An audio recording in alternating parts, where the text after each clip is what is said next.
Welcome to the Veterinary Marketing Podcast, where it's all about helping your veterinary practice attract, engage, and retain clients. Broadcasting a new podcast every Monday from sunny Southern California, here's your host, Brandon Bashirs. Hey there, everybody. Welcome to episode number 147 of the Veterinary Marketing Podcast. Today, we are going to be talking about important questions that are going to help you to clarify your marketing.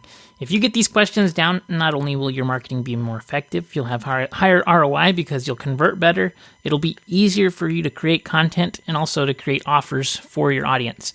So I think it's going to be a really great episode. It's some very solid stuff that is good no matter what stage of business you're in. It's always good to revisit these things and get really clear on what you should be doing, how you should create your marketing, and what your messaging should be. All right, so before we begin, a few things. If you haven't done so already, be sure to subscribe in iTunes or Google Play. And if you could do me a huge favor, please leave me an honest review. I would really appreciate it. I'd also like to mention that this episode is being sponsored by my book. If you go to Amazon and search Brandon Bashirs, you can go check out. I created a 12-month digital marketing planner. It's a workbook. It's not like an instructional book. You actually go and create your plan, schedule content, and it's a great physical planner if you're somebody who likes to write things down and get clear on what you're creating, when you're creating it, how to track it. And it also has great tools like landing page checklists, headline formulas, ad trackers and campaign trackers, and just a lot of really useful things. I actually created this to use as my own tool, and it's been very helpful for me. I also created a course that goes along with this, and it's free if you buy it. You can actually go check out the course if you want to. It's at veterinarymarketingpodcast.com/planner, and you can go see the video. It's about an hour-long training. I think I will split it up into different sections here at some point in the future, but it's all in one video right now. So if you go there, veterinarymarketingpodcast.com/planner, you can sign up to receive that training for free. And if you want to get the planner that goes along with that training, you can go to Amazon and buy it there. I've also got a link for that inside of veterinarymarketingpodcast.com/planner. All right, another sponsor for this episode is usedvetequipment.com. Head on over to usedvetequipment.com. It's a website by Brad Haven. It's been online for now over 6 years. And what usedvetequipment.com does is it brings buyers and sellers together. So if you have any used equipment in your storage room that you're looking to sell, or you're trying to save money by buying used, everything from cages and kennels, x-rays, ultrasound, surgery and laser equipment, lab equipment from IDEXX or Baxis, table tubs, sinks, and all kinds of other miscellaneous items. So if you want to buy or sell, head on over to usedvetequipment.com. It's like eBay for vets. It helps to protect both the buyer and seller, be clear on exactly what they're getting, and protect both of them. You can check out testimonials. Brad is a great guy. If you go over there, be sure to let Brad know you heard about it on the Veterinary Marketing Podcast. And thank you so much for supporting the sponsors of the podcast. If you would like any additional help, a great place for you to go to is the Veterinary Marketing Nerds group on Facebook. If you go to facebook.com/groups/the Veterinary Marketing Nerds, you can request to join there. If you ever have any questions, if you ever have any comments or need help with anything, please don't hesitate to reach out. All right, so this week we are talking about important questions that will help you get clear on your marketing. It's really interesting. I see this happen all the time. People talk about their business and their veterinary practice in ways that it makes sense to you as the practice owner. But really, at the end of the day, it's not framing things in a way that is going to help to attract your customers and your clients. And the reason for that is a lot of times you're thinking, okay, I just got all of this cool certifications. I have all these cool equipment, and I have these services that are really, really great, and I love my clients and I care about them. But when I communicate that, you're just basically talking about yourself. And so as much as it is important to talk about the services that you offer, you really need to frame it in a way that conveys the benefit to your client. What's in it for them? Why is it important that you're fear-free certified? What does that mean? A lot of clients don't know what that means or what's entailed in that. And so being able to convey the value for the client in the special, unique selling proposition that you have as a practice is very valuable. And if you can create marketing and messaging that conveys value rather than just talks about features of your service, you're going to do a lot better, and your marketing is going to be a lot more effective. And you'll see immediate results from that. So that's why this is so important. So let's get in. We have 7 questions today that we're going to cover, and it's going to help you to get really clear on what you should be creating for messaging and how you should communicate that messaging. So the first question that I think most people, it's good to at least have set up in your mind is, what does your practice stand for? And this is like a cultural thing in your practice. What is the practice culture? But what do you stand for? And is that conveyed among all of your employees? And it helps you to really get behind a mission. So what is the mission for your veterinary practice? And understanding that, it is definitely important. And if you can have all of your employees convey that, it'll help to really build out, what you're all about. So are you somebody who is really about preventative? Are you really about, whatever it is that you're all about in your practice, you need to convey that. And your marketing should convey that for sure. If you're a specialty practice and you do very complex surgeries or, whatever it is that you're doing, you should have brand congruence with that in your messaging. And I think equally as important is, what does your practice stand against? And so when you're taking positions either for or against things, I'm not saying that you have to be controversial, but when you start to make declarations about what you're for and what you're against, you're going to find resistance from people. So I think that this is good because it helps you to identify your ideal clients, but at the same time, you're going to have to definitely understand that when you take a hard stance against something, no matter what it is, you could say that the earth is round and you'll get people on the internet who say it's flat, you crazy person, right? But when you have your clearly defined message of what you're for and what you're against, you're going to attract people that you want to have in your practice. And that's, I think, very important. When you're creating content and you're spending money to get clients, having that set up so that you know who you're trying to achieve, what kind of clients you're trying to get, and also at the same time, what kind of clients that you don't necessarily want to get.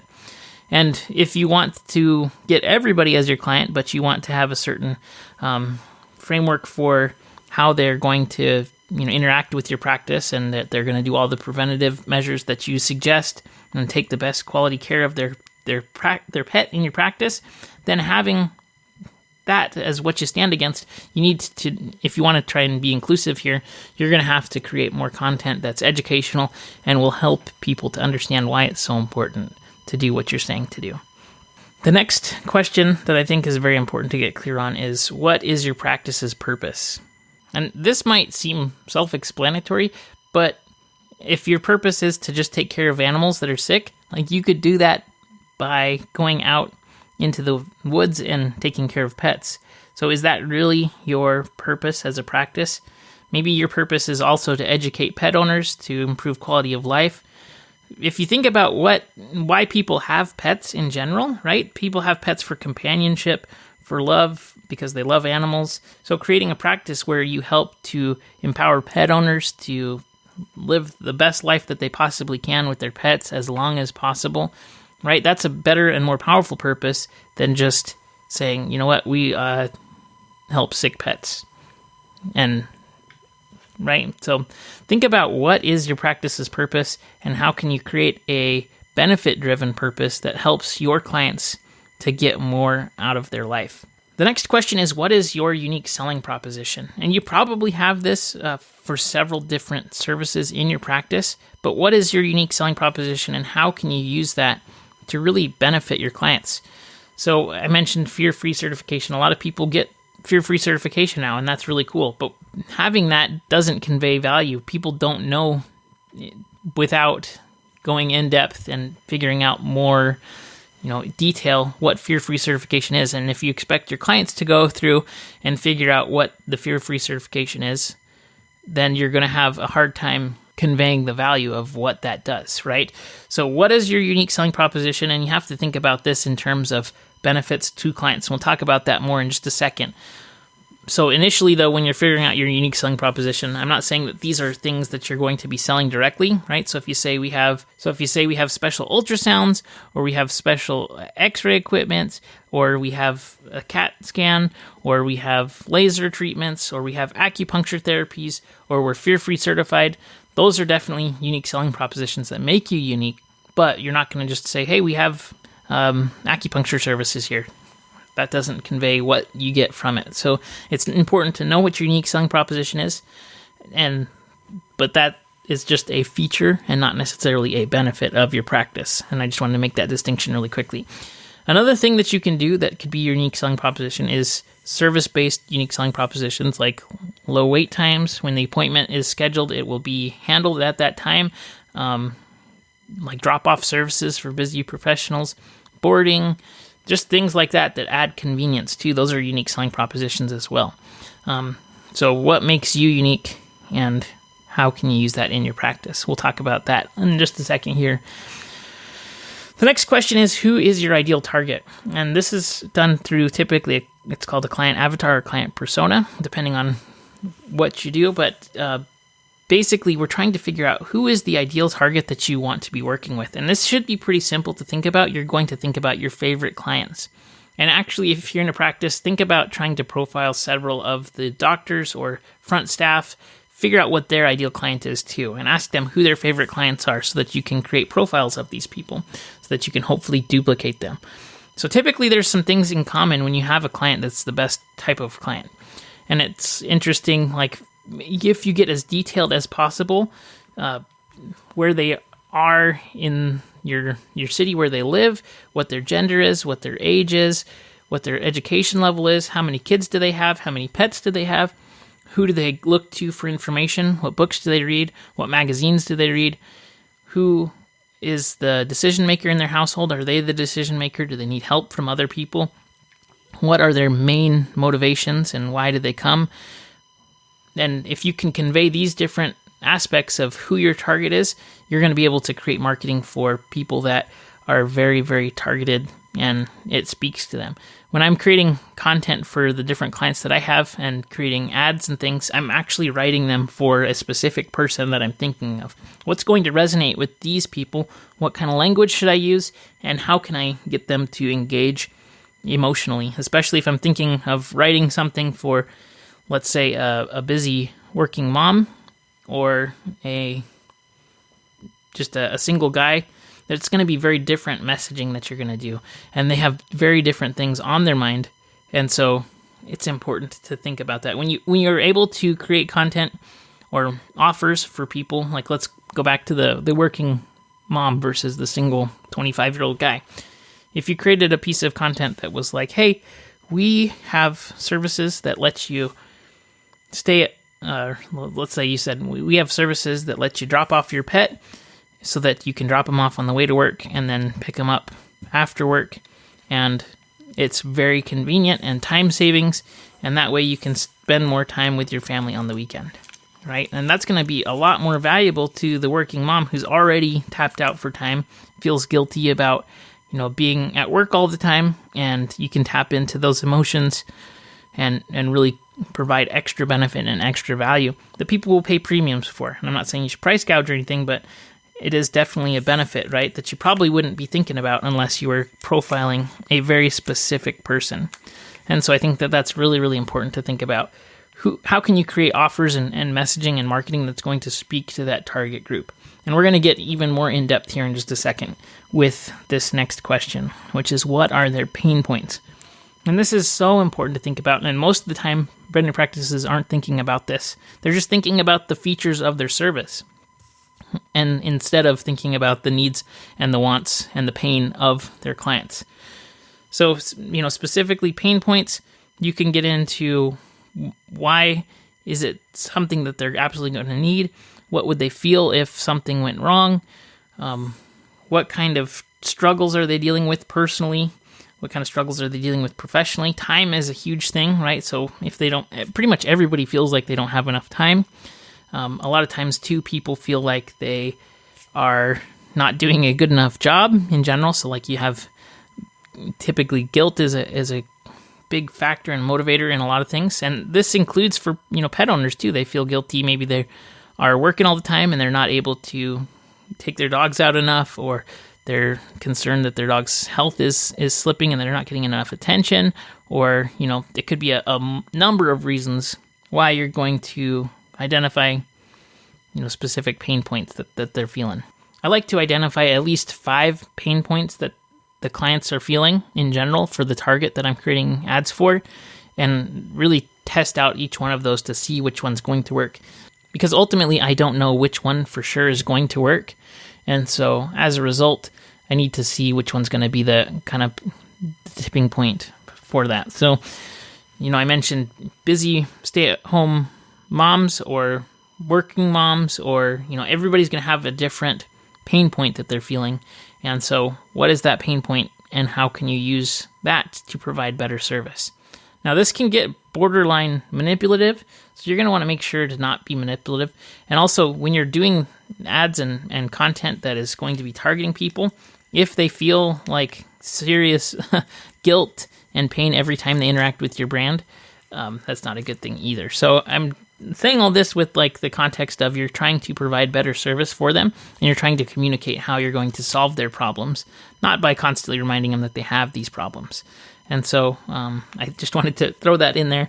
A lot of the things like in marketing, and a lot of the things that I've been studying lately have been a little bit like in Harry Potter, where you have Defense Against the Dark Arts teacher, right? And so he's talking about like how to defend against all of these things that are bad. And in marketing, there can be a lot of tactics that are extremely manipulative, but they're very effective, right? And so you don't want to overuse these things, because you'll be able to like get in touch with things that can be potentially a little bit like dark and heavy, and especially depending on what your brand does and how you approach your brand. You're not going to want to be the person that's always like the doom and gloom person, or the person that's always reminding them about the pain. So talk about a lot of positive things too, and then not forgetting to kind of poke at the pain points too. But you don't have to be super heavy about it. But the more heavy kind of pain points that you can address, and the problems that you can solve that address these pain points, the more valuable you're going to be to the people that you're targeting. So I just wanted to say that for sure. And so the next follow-up question, which is the last question, is how do you solve these pain points? And talking about a solution, and a really good kind of way to frame all of these is through storytelling, or through before, during, and after. And the formula is feel, felt, found, which is pretty easy to remember. So, you might be feeling that you're very overwhelmed with your digital marketing. And a lot of the clients that I have, they felt really overwhelmed too. They didn't know what to do. They didn't know if they should be marketing on Facebook or AdWords, or what they should be doing. And they felt super frustrated. They felt confused, and they felt worried that they weren't going to be able to generate clients. But what they found is that after working with me, they were able to get a clear strategy on how to create digital marketing that attracted clients and generated ROI, right? I just made that up. But that's the feel, felt, found. And you can use that with your clients too. You don't have to say it exactly like that, but you can talk about, like let's say you have a case that comes in, and you can talk about, as long as you get permission to do it, you can talk about what the owner was feeling, or what people might be feeling, what the owner felt, and what they found. And so, a lot of dental things, for example, too, is going to be a good way to do this, right? So a lot of your clients might feel like their dog's breath is terrible, and they might have felt like, oh, I would love to do something about this, but it's super expensive and I don't have the time. Well, we're doing a dental month, and what we found is that a lot of the clients who come in, they didn't realize that we can do these treatments, and it gives a dramatic improvement, right? So talking about pain points within the specific services that you have. Probably people are afraid to come in for dental work for their dogs because they just think it's going to be too expensive, and that if they don't take the treatment, they're going to be labeled as a bad pet owner, that they don't care about their pet, right? So giving them options that say, we have these things that are great alternatives. If you can't do, X, Y, and Z, we have this, or whatever it is. I'm not a specialist, so I don't know. I just do marketing, right? So take it with frame it in the way that works for your practice. So let's review here really quick these important questions again. We'll talk about them over again so that you can remember them here. So we have, first, what does your practice stand for? What does your practice stand against? What is your practice's purpose? What is your unique selling proposition? And I like to define as many as possible of those. Who is your ideal target? So what are the pain points of your ideal targets? What are the things that they're wrestling with and that are really important to them? And then how do the products and services at your practice solve these pain points. If you can clarify those things, it helps you to get a lot more clear about how you should create marketing, how you should format your messaging, and how you should pitch and position your offers. All right, so I hope that this was helpful. Again, if you have any questions or comments, please don't hesitate to reach out. And be sure to subscribe in iTunes and Google Play. And again, if you could do me a huge favor by leaving me a positive review in iTunes or Google Play, I would really appreciate it. Thank you so much for listening, and I will see you on next week's episode. Have a good one.